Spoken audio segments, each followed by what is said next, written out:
All right. Hello, everybody. My name is Vanishree. I am a cryptographer at Owen Labs.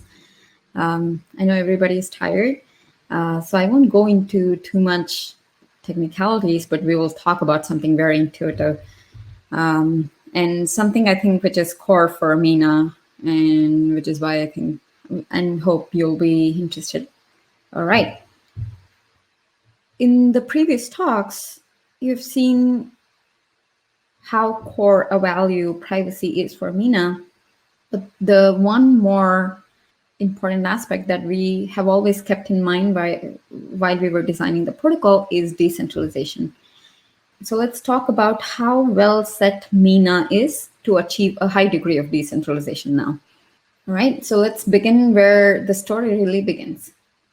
Centralized financial institutions like banks like to have a final say on what our asset balances are and what our liabilities are, which all seems fine until one day some unfortunate natural calamity or hacker takes down all their data centers at once, and then our money goes poof, because then these centers don't have any way to tell what our asset balance is and how much money we own. So this is just one of the multiple potential repercussions of centralized transaction validation, right? And this was the main problem that the ingenious solution of Bitcoin really wanted to solve, and it really wanted to democratize transaction validation. But then life happened, and then the size of Bitcoin currently is over 300 gigabytes. So you and I, with our humble laptops, even we cannot manage this amount of size, let alone people in developing nations where most of those who have access to the internet have just smartphones, not even laptops. So that's the problem that we wanted to chase with the Mina protocol, where we used the power of recursive SNARKs. And we were able to bring the size down to the size of just a few tweets and keep it at that forever. And this, of course, is the core part of our solution. zk-SNARKs, recursive zk-SNARKs is the core part of our solution. But we needed to keep in mind the value of decentralization even when we were designing the other aspects of the protocol. Why? Because any whole protocol is only as decentralized as its least decentralized component. So that one other aspect of any blockchain protocol that's very important to it, where we needed to ensure a high degree of decentralization, is the consensus protocol. We wanted to see how do we get that high degree of decentralization. So we wanted to first list how we are going to measure the level of decentralization offered by any consensus protocol.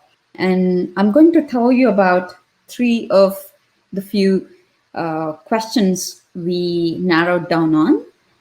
So one question is, does the protocol rely on a centralized party to give advice on what the active chain is, especially for newly joining parties or parties who have been offline for a very long period of time?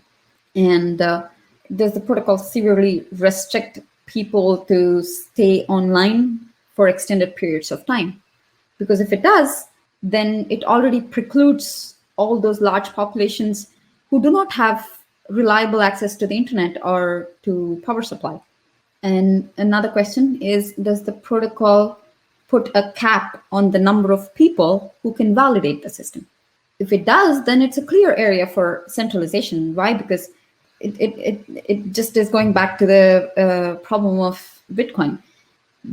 All these protocols like Byzantine fault-tolerant protocols like Tendermint and Byzantine agreement protocols like Algorand, they all put some limitations on the number of parties that can be validators.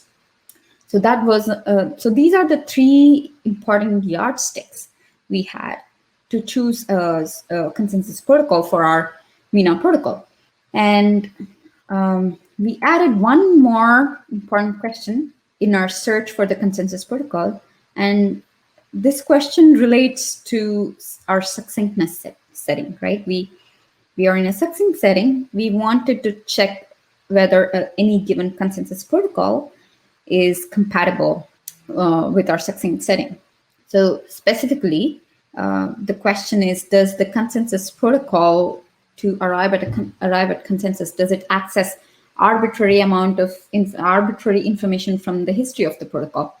If it does, then it will not work in the succinct setting, because in the succinct setting, we do not have luxury of accessing any amount of information. We are very succinct, right? So these are the main questions we started with. And we did not find any off-the-shelf protocol that fared well in all the decentralization yardsticks, and also would fit well in our succinct setting. So we built our own protocol, and we call it Ouroboros Samisika. And the starting point of our protocol is this really brilliant protocol called Ouroboros Genesis by the Cardano Foundation, by the Cardano team. And it satisfied all it has these really amazing decentralization properties we were wanting for our protocol. But the heart of the protocol needed to access arbitrary information from the history of the protocol to reach consensus. So we took this as the starting point, and we brought in significant change to the protocol, but we managed to borrow all the amazing decentralization properties of Ouroboros Genesis. And that's the consensus protocol that Mina uses, Ouroboros Samisika. So yeah, to summarize, what are the properties that Ouroboros Samisika has as far as decentralization is concerned? You do not need any centralized party to give advice on what the active chain is. Any party algorithmically will be able to discern what the active chain is, even from the genesis. It can. That's why it's called the bootstrapability from genesis. Many protocols don't have this property. They just it's a band-aid solution on top that, oh, you just don't, it just is, the protocol is not able to do it, but we'll put this centralized party who will be providing this advice to newly joining parties, or to parties who have been offline for a very long time and have left have lost context on what is happening. So that's as far as checkpointing advice is concerned. And then with respect to putting any restriction on parties being online, Ouroboros Samisika really embraces dynamic availability of parties, and it just and it works where parties can go online and offline, and this just enables people who go offline because of maybe even network issues. And thirdly, there is no cap on participation in Ouroboros Samisika. Yeah, and it works in the succinct setting. All the chain selection rules, right? Whenever there are multiple chains, how do you select the right chain? That's the core question in any consensus protocol. So all the answers to such questions use very local information. I think that is the main difference between Ouroboros Samisika and Ouroboros Genesis, and that we achieved by changing those chain selection rules completely. There is one additional aspect of any consensus protocol that I believe is very, very important. And that is especially true these days because, you see, we don't have blockchains that are working in silos, right? We have blockchains interacting with other blockchains. So we have protocols interacting with other protocols. The question is, if you look at a protocol that is proven secure in a standalone setting, will the protocol be secure in a wider ecosystem where it is interacting with other protocols? Not necessarily. In fact, more often than not, protocols tend to be insecure when they interact with other protocols. This theory is formalized in the world of cryptography by this name universal composability. And our protocol is proven secure in the universal composability setting. So we are ready to securely interact with other protocols. So yeah, that's that. The Ouroboros Samisika protocol is universally composable.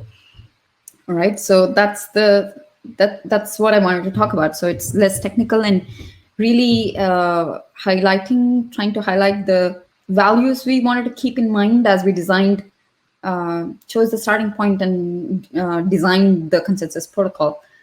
Let me see if we have any questions, but thank you so much for listening. I also want to say in the closure that I'm very, very, very excited at this stage of the protocol. Zero knowledge proofs were the ones, that was the concept that got me into cryptography when I was an undergrad kid. I remember being blown away by this concept of zero knowledge proofs and thinking that it's just as pure magic. But then now getting to be a part of a project that is productizing the cutting edge version of zero knowledge proofs is just as more than what I could ask for.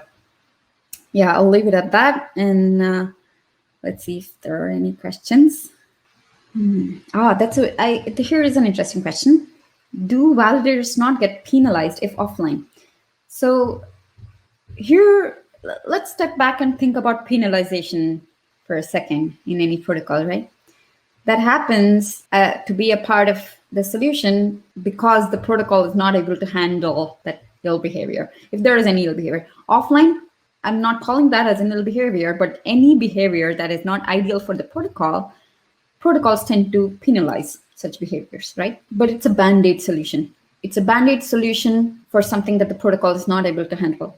These are the questions we really kept in mind and wanted that the protocol handle all these situations so that people who are genuine, who are making these honest mistakes are not getting penalized, right? So that is why we don't have slashing. That is why Ouroboros Samisika Mina Protocol doesn't have slashing. That's a good question. Where can we learn more about Ouroboros Samisika as to how it works? So in the chat, I'll paste this link to a talk that I gave on the inner workings of Samasika if you want the technical explanation, and also it's on our white paper. Our white paper really goes into the depths of it and explains every step of it and has proofs of security, rigorous proofs of security. Again, how will evil Mina validators be punished?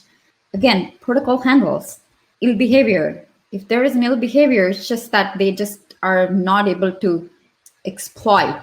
Those loopholes are not present in the protocol, so ill behaviors won't be able to exploit. That's why we don't penalize such ill behaviors. A futuristic question. What do you think, or how many, I guess the question was how many protocols will stay active in the future? I think anybody's guess is as good as anybody else's guess in this ever-changing blockchain world. But I think here is my theory: every industry will end up choosing an ecosystem of protocols, just like the internet did. There is Ethernet, there is HTTPS, there is TLS protocols, an ecosystem of protocols that will work well for that industry. And from the view of the Mina protocol, the value offerings, right, the succinctness and privacy, they are so important in many important areas. So hopefully our technology will be useful in the times to come. What is the etymology of the name Ouroboros Samisika? So Ouroboros is there to respect and give credit to all the previous works, all the previous works of Cardano that are in that family. They start with the word Ouroboros, and we kept that name. And Samasika in Sanskrit means small, succinct. There's a question on quantum computers and being post-quantum secure.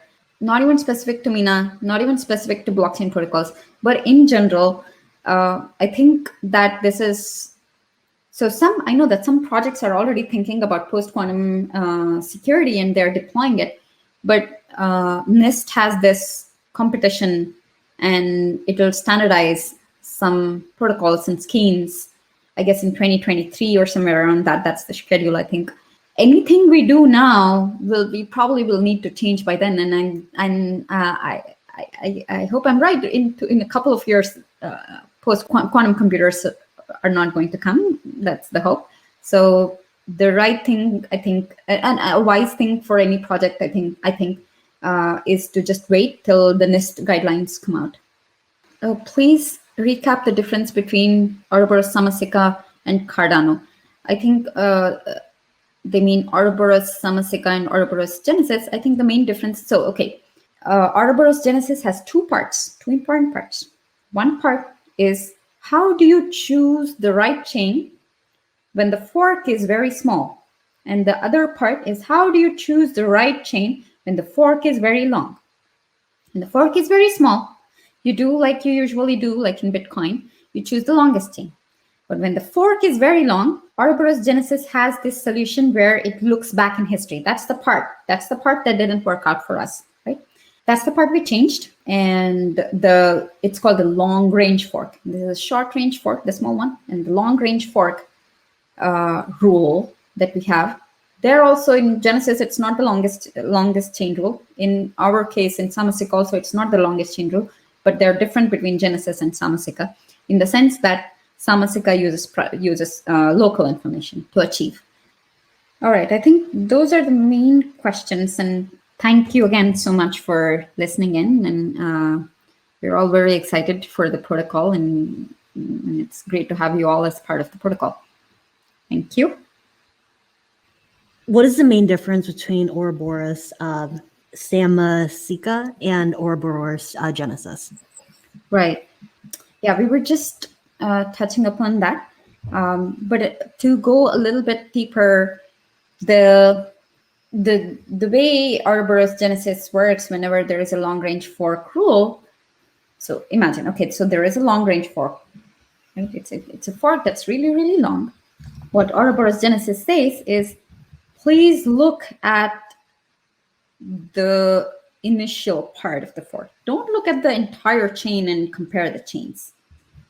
Just look at the initial, let's say 10 minutes. First 10 minutes after the fork.